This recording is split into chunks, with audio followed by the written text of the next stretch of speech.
210, and it's good to be back together for another week. I used to go to a shir in Israel, actually, given by someone called Rabbi Osher Weiss, and every time he used to start a shir, he used to say, Baruch Hashem, anachnu shuv nimtzaim bein kosle beis hamedrash, which basically means, Baruch Hashem, we're back together and we're learning. So it's a great thing. It's our anchor, and good to be back together on a Thursday night.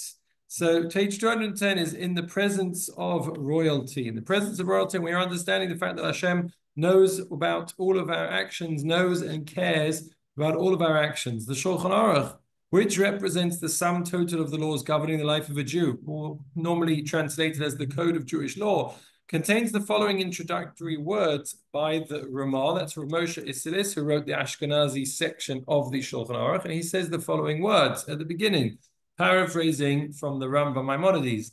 Shivisi Hashem lenegedi samid. I place Hashem before me constantly.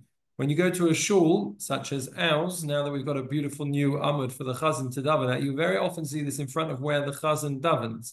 Because very simply, to remind him, you're standing in front of Hashem, you're leading the congregation in prayer, in tefillah, right in front of Hashem. The Ramah Moshe Isilis says that actually this is something that we begin our day with. Every single Jewish person has to remember, you're standing in front of Hashem, you place Hashem before you.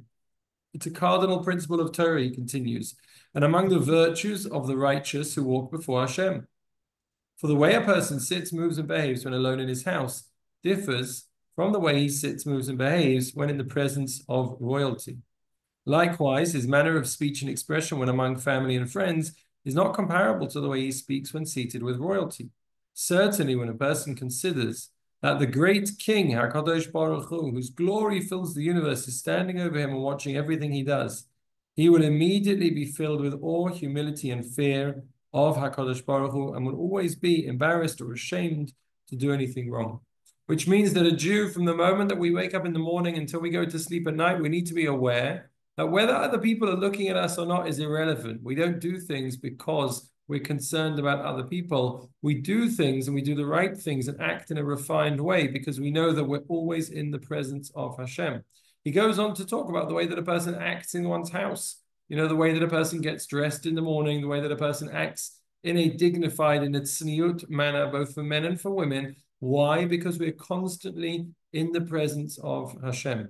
In fact, the pasuk in Malachi, which is the only verse, I believe, which refers to being sanua, says, "V'hatznei leches im Hashem elokecha." Walk, go with tzniut, which means a refined and dignified way with Hashem, your God. Because we have to realize that we're always walking with Hashem.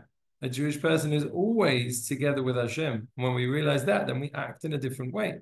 And that applies to wherever we are in the world, whether we're with other people or we're not, we're here, we're on holiday, we're always together with Hashem. That's why the Shulchan Aruch begins, the Code of Jewish Law begins, because that changes everything.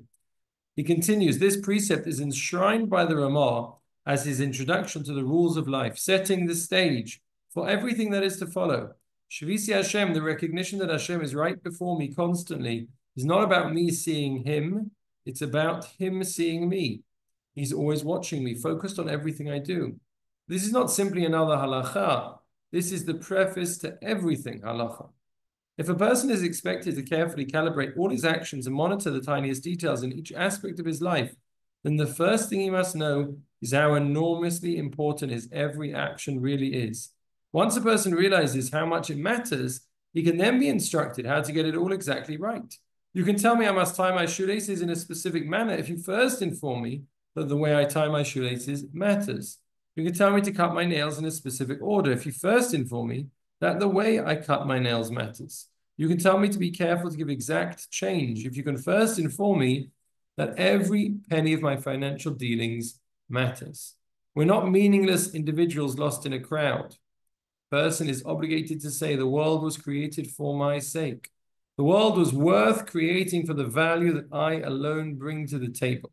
I stand at the center of the universe and everything I do is of eminent importance. I matter, and every one of my actions matters. Which means that the concept that the Ramah begins Shulchan Aruch with is not that God is watching and waiting and is going to punish you. On the contrary, your actions make a difference. So before we begin the whole code, which is to say what you could and what you should do and what you should or should not do, we begin by saying that your actions make a difference because Hashem is constantly with you. I had a beautiful story actually just today Someone sent it to me, which really resonated with me about a young boy in Bnei Brak whose yeshiva was right next to a nursing home. So there wasn't that much traffic between those the two venues, as you might have thought, two institutions, because they're very, very different. But once there was a boy who started frequenting the Beis HaMedrash. Obviously, only in Israel there's a Beis HaMedrash in the nursing home. Old people have to learn as well. And one of the young boys from the yeshiva, 1 week, sort of was spending a lot of time learning in the nursing home, in the Beis HaMedrash. So one of the men who was there, one of the old elderly men, went up to the boy and he said to him, "Is everything okay?" And the boy said, "Well, it's very kind of you to ask." He says, "But actually, I've had a very, very hard week." So the man puts his arm around him and he says, "What's the matter? What happened?" So he says, "Well, I was always the best boy in my year in the yeshiva. I've always been number one. Ever since I came, thank God I'm very clever, and I've been the top of my share, top of my class, ever since I started. And this week, at the beginning of the week, some new boys joined from another yeshiva, and they were really gifted. Some of them were really, really clever. And all of a sudden, I found that I was no longer the cleverest one anymore. I wasn't number one. I was number 4 or number 5 in the class." And he said, "To be honest, I can't cope with it. I'm used to being at the top. I'm used to being the best." The man looks down at this young boy and he rolls up his sleeve and he shows him the numbers tattooed on his arm. And he says, "You see these numbers?" The boy says, "Yes." The man says, "Only the Nazis give us numbers. We don't give people numbers. And it doesn't matter whether you're number 1 or you're number 4, you're number 5. In Hashem's eyes, you're always number 1. You're always the most important." And that's the way that we need to lead our lives. It's not about comparing ourselves, looking around, seeing what everyone else is doing, or if anyone's watching me. It's not about that at all. It's not about being top of the class or making sure that we're, in the middle and doing what's normal. What's important is that in Hashem's eyes, every single action matters, because in his eyes, it was worth creating the whole world just for me. If we live with that, if we truly lived with that, and it's not easy, I'm not saying that I manage to live with this all the time either, but if we can try and live with that knowledge in mind, then the next time we say to ourselves, it doesn't matter, what difference do I make? It's not going to make a difference to me, to the world, or anyone if I just do the wrong thing, if I let my standards slip, if I don't put the effort in. And we say it doesn't make a difference, we convince ourselves it makes no difference. So then just maybe this idea that Hashem is always there with me and I matter, my actions make a difference, maybe that's going to make all the difference to our lives as well. Let's continue. Several years ago when I was learning in the Mir Yeshiva, I needed the Rosh Yeshiva, Rav Nosson Tzvi Finkel, to sign a document for me. Upon inquiring when I could catch him, I was told to go to his apartment directly across from the yeshiva at the end of the afternoon Seder. I also learned in the Mir Yeshiva, and I remember that apartment very well. Once the Rosh Yeshiva would finish learning with his chavrusa, he was expected to have a moment to spare before heading to the yeshiva for Ma'ariv. When I arrived at his home, I found that he was in incredible pain due to his illness. From Nosson Tzvi Finkel, just in brackets, he suffered from Parkinson's disease. So he was the head of one of the, if not the largest yeshiva in Israel, with about 6,000 students in my day, but he was very, very weak from the Parkinson's disease. So he was weak in this case to the extent that he could not even make it across the street for Ma'ariv. Instead, we pulled together enough men to enable Rav Nosson Tzvi to daven at home with a minyan. The person tending to him assured me that these episodes generally passed, and I could likely get the document signed after Ma'ariv. The Rosh Yeshiva was not able to stand, and he sat at the table for the entire davening, motionless except for the occasional movement to turn a page. When Ma'ariv was over, the crowd emptied out, and I approached the Rosh Yeshiva cautiously. As I drew near, his assistant came rushing over to intercept me. Apparently, although we had gone ahead and concluded Ma'ariv, the Rosh Yeshiva was still in the middle of his Shemona Esrei, in the middle of his davening. Due to his rigidity, I had simply assumed he was finished, when in fact he was still in the middle of davening. I offered to come back later, but was told that it would be better to wait. The assistant motioned me out of the room and exited the room as well. I stood outside the door in a spot where I could see whether Rav Nosson Tzvi was done without him being able to see me. There was no one else in the room. As far as he knew, nobody was watching. Here was a man who had every excuse in the world to rush his tefillah. Turn over the page.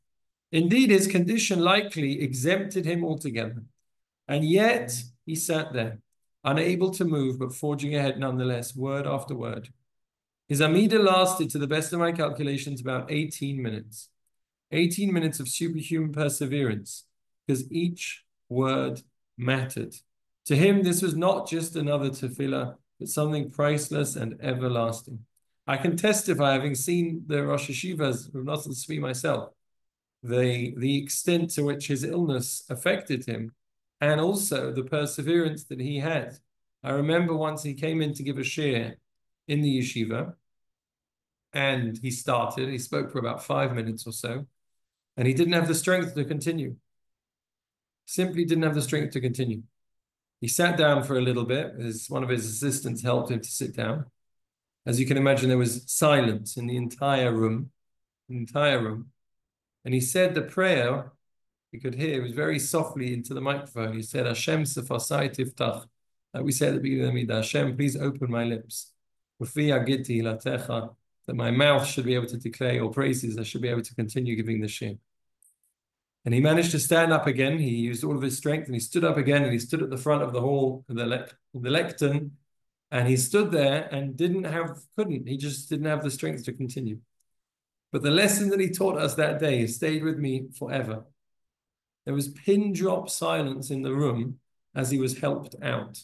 After about 15, 20 minutes of struggling to try to give the shir, having come in the first place, knowing that he was feeling very weak, and then doing everything that he could to try and to continue teaching the Torah that he loved so much to teach.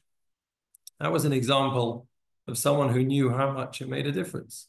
He knew how much he mattered, and he knew that it was worth persevering. It was worth putting in the effort, even above and beyond what was expected or what the social norm was for him to do.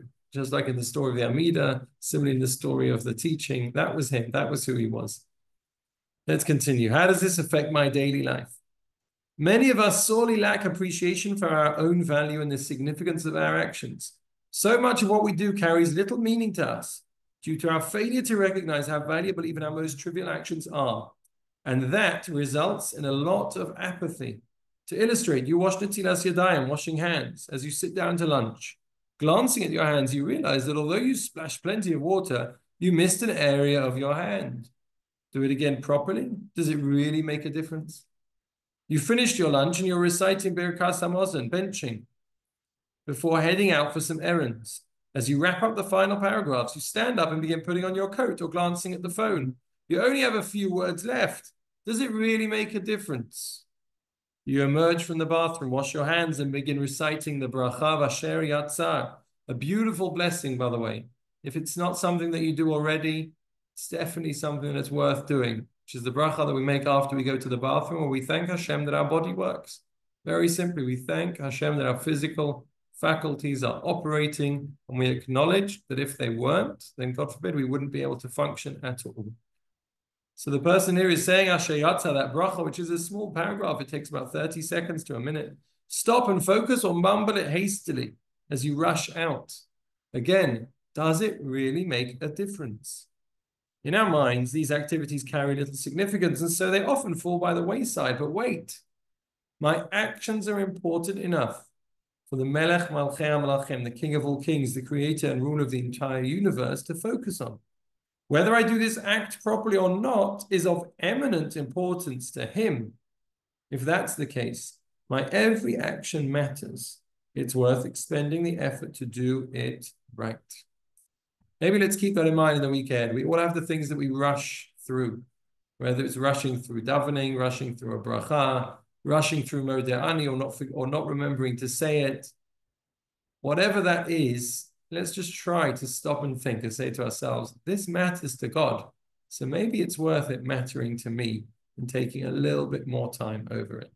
That is the end of the Ikar Asiri, the 10th Ikar, and please God, we will begin next week, the 11th principle.